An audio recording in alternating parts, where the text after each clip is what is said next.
Сәлем достар, қалдарыңыз қалай? Бір айдан көлемі болыпты, ешқандай видео рецепттер салмағаныма өзімнің бір себептерге байланысты осылай болды. Енді мен ары қарай сіздерге тағы да жаңа рецепттермен бөлісейін деп шештім. Бүгін мен осындай балаларыма наггетс пісірейін деп шештік. Ол үшін бізге ұнымызға 2 жұмыртқамызды салып, тұзымызды, бұрышымызды, паприкамызды салып, үстіне кішкене ғана суымызды құйып, жақсылап бір келкі масса болғанша араластырып алатын боламыз. Сосын бізге осындай тауықтың филесі қажет, өзімізге ыңғайлы етіп, бөліктерге бөліп алатын боламыз. Енді мен осындай бөліктерге бөліп шықтым, жегенге ыңғайлы болсын деп. Мінекей, біз осылай филені турап алғаннан кейін дайын болған массамыздың үстіне филемізді салатын боламыз. Мінекей, осылай салып, жақсылап араластырып аласыздар.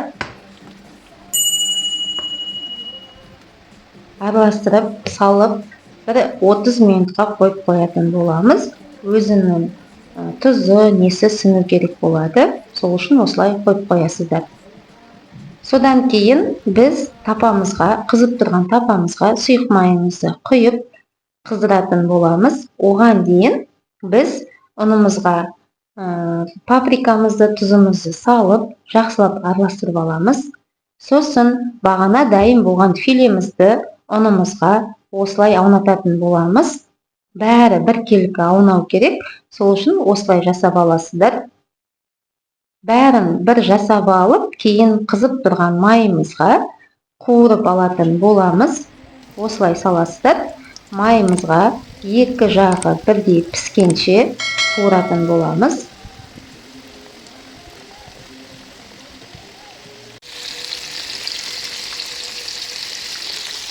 Міне достар, бізде осындай филеміз дайын. Осылай салфеткамызге салып, артық майы шықсын деп салып алатын боламыз.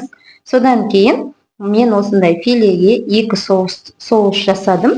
Біріншісі осындай укропымызды жақсылап майдалап турап, үстіне сметанымызды және де майонезімізді салып араластырып алатын боламыз. Дәмі енді өте керемет болады. Бұл жерге тағы да чеснок қосып жіберсеңіздер де болады. Екінші, бұл жай ғана кетчупты осылай салып құйып алдық. Мінекей достар, бізде осындай керемет наггетсы дайын болды. Енді қараңыздаршы, өте көп шығады екен, дәмді болып шығады. Сіздердің балаларыңызға, үйдегі адамдарыңызға ұнайды деген ойдамын. Міндетті түрде осы рецепт бойынша жасап көріңіздер. Сіздерге ас болсын.